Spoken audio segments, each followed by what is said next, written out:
January 27th, 2010. Steve Jobs steps on stage in his signature black turtleneck and blue jeans and pulls out what looks like a giant iPhone. He calls it magical and revolutionary, and in that moment, it kind of was. The idea was simple, a device that lives between your phone and your laptop.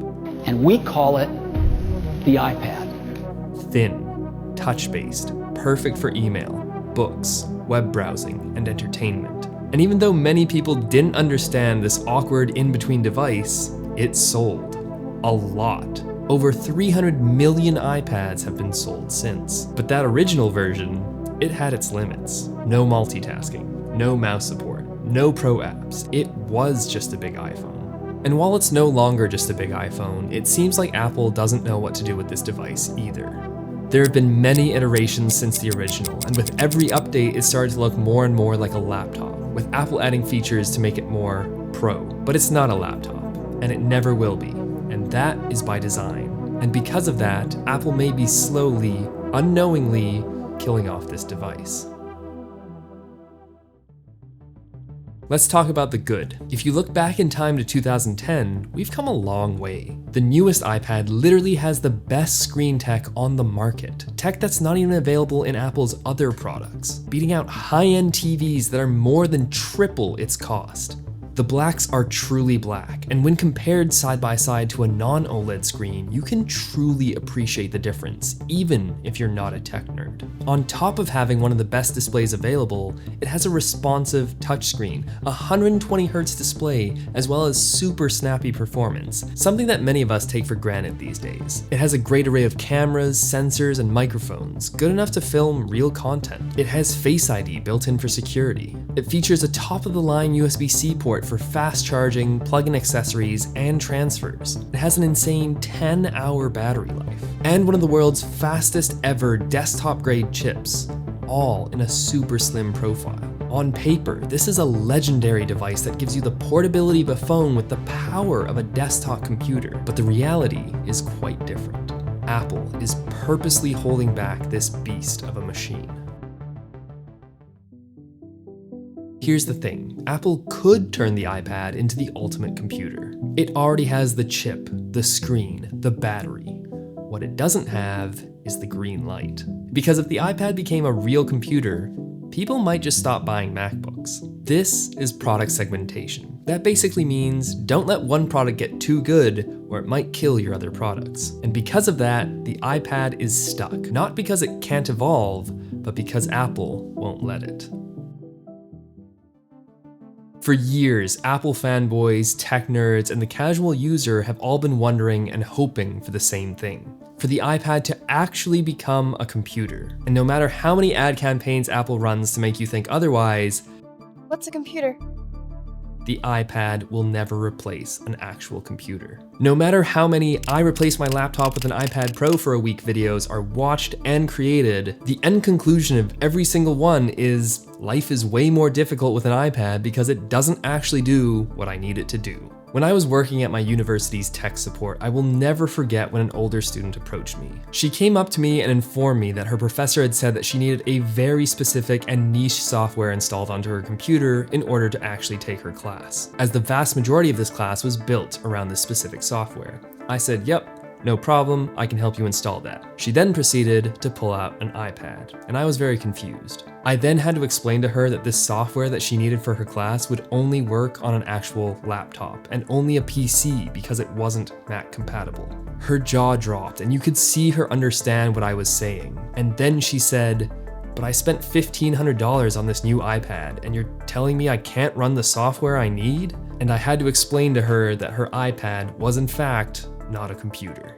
That experience has stuck with me over the years, and the iPad still hasn't changed. That exact same situation that happened over 10 years ago is still relevant and still likely happening to many people today. All because of software. iPadOS, no matter how advanced it gets, will never be a desktop solution. While this year was the first year that Apple made great strides in window and file management on iPad to make it not absolutely terrible, you still can't have Windows like a Mac. You can't manage files like a Mac. You can't even use two instances of the same app. let alone run full desktop grade software on it. It is so frustrating to me that all of Apple's operating systems are more united than ever, making it easier than it's ever been to create a desktop grade app that works on iPad and vice versa. And yet, there's still a clear difference between them. DaVinci Resolve is a perfect example, a free, powerful video editing tool that has both a Mac and iPad version. But once you've edited on desktop, you realize how much of a nightmare the iPad version actually is. So what is Apple's solution? Instead of letting the iPad spread its wings, it creates physical hardware products that fill in the gaps. And don't get me wrong, these products are great and they definitely serve a purpose, but they are extremely expensive. And once you start adding them to your cart to get the full iPad experience and bring your purposely crippled device closer to being a laptop, you quickly realize that just buying a laptop that has everything built in is a lot cheaper. It's because of third-party accessories that the iPad experience has gotten a lot better. There are so many options out there that there is something for everyone that fits your specific use case. This is where the sponsor of this video comes in. If you're like me and you use the Apple Pencil very casually, paying $130 for something that isn't super necessary is painful. That's where the ESR Geo Pencil comes in. For almost $100 less, you get basically the same functionality. You get the palm rejection, tilt sensitivity, a shortcut button, real Apple Find My, and an overall very smooth user experience. Pair that with a Shift magnetic case and you have a super versatile device that is ready for anything. You can have it down in writing and drawing mode or upright at a plethora of different viewing angles. You can also shift it up if you want to have your screen a bit higher. I've been loving this for watching, gaming, and using my iPad as a second monitor alongside my laptop. You can even put the iPad in portrait mode, which is so helpful when I want more vertical real estate. And on top of all of that, you're not locked into any of these modes because this is attached by magnets. You can just simply pull the iPad out of there if you want to go more handheld. And the Geo Pencil magnetically attaches to the side or can be put in the back pocket of the case. You can check these out in the description below. Even with all the accessories, the iPad is still an awkward middle child, and Apple doesn't seem to know what to do with it. Is it a gaming console? Yes, kind of. There are some amazing games available on iPad that play super well on it. Titles like Genshin Impact, Call of Duty, Fortnite, Destiny Rising, and Where Winds Meet are all a testament of just how good the gaming experience can be on iPad. But the games library that aren't garbage touchscreen brain rot games are slim, and it isn't able to play desktop games natively. Sure, you can stream games via multiple pieces of software, but it isn't an ideal nor comparable experience. Is it an e-reader? Also yes, but there are much better e-readers on the market if you want to actually read a book instead of just looking at the news. Is it a laptop? A computer replacement? Definitely no. While there are definitely laptop elements on the iPad, and for the casual user it might be enough to replace a laptop for note-taking, web browsing, and media consumption, it is not a laptop replacement. The iPad has very limited background processing capabilities. For certain apps, that was introduced in iPadOS 26. For example, Final Cut and DaVinci Resolve now support background exporting, which is really handy. But for any other apps, like Lightroom, it still does not support this. And if you want to install one of the aforementioned games, which do have 10 to 20 gigabytes of background downloads after the initial install, you have to not only keep your iPad on and awake, but make sure that the game is running, wasting time and battery life on something that could be happening in the background, but can't. The Files app, while getting a much needed upgrade, is still not as seamless as its Mac counterpart. External hard drives are not as easy as they are on Mac. Organizing, moving, and finding files is not as easy as it is on the Mac. It is definitely less of a headache than it used to be, but going from completely unusable to the point that everyone avoided it to being semi-functional now is not a laptop replacement.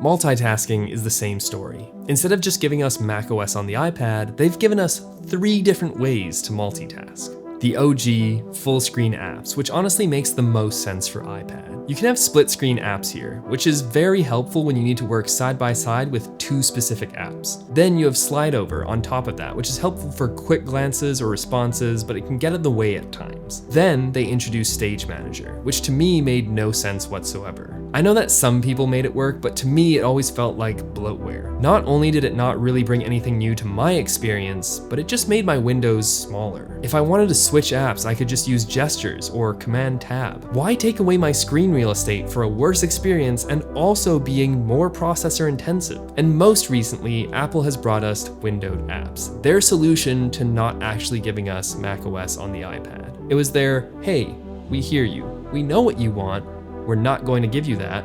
We're going to give you something close, so please shut up now. And it works, it's fine. When I want to use multiple windowed apps, I'm glad I have the option. But because of the small size of the screen, more often than not, I find myself just using the default full screen apps because it is the best experience. Now, something that always annoyed me with the iPad was the lack of true external display support. And I'm not going to say that Apple has completely solved this, because they haven't, but it's gotten a lot better. It is a lot less frustrating now, taking up the full screen of the external monitor, being used as an actual secondary display instead of just mirroring the iPad with a native resolution and aspect ratio. And while it is still not as seamless of an experience as a proper laptop, it is usable, and I know power users are turning it into more of a desktop-like experience because it's workable now. And I think that's the story of iPad. It is workable. You can find a million workarounds for something, or you could just get a laptop that works without all the extra steps. Meanwhile, the rest of the world is moving on. Foldables are exploding. We now have phones that can unfold into the size of tablets. We have tablets that replace laptops or become a massive display. This tech is being pioneered by Huawei, Oppo, Xiaomi. They're building devices that do what the iPad promised, but never delivered. They aren't worried about product segmentation. They just create cool stuff and are giving the people what they want. The iPad, in comparison, is definitely starting to feel like that awkward middle child. Too big to be your phone, too limited to be your computer. Good enough as a companion device, but really hard to justify the cost. Imagine a world where the iPad wasn't held back.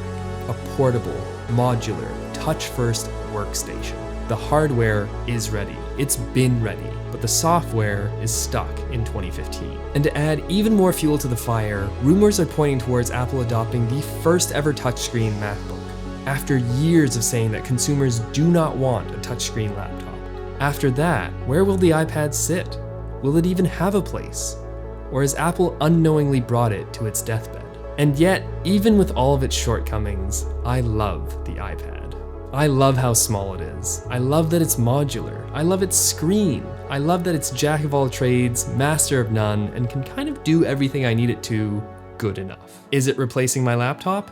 Absolutely not. As a professional photographer, videographer, and content creator, I need my powerhouse of a laptop for true desktop level photo and video editing. But other than that, I find myself using my iPad for most other things. The iPad is one of Apple's most advanced pieces of hardware, held back by software and fear. And that's not gonna change. Not unless Apple decides to break its own rules and take a huge risk, which, let's be real, they won't. So that means the iPad is stuck. And it's not a bug, it's a feature. My name is Mark Steiner, and I will see you next time.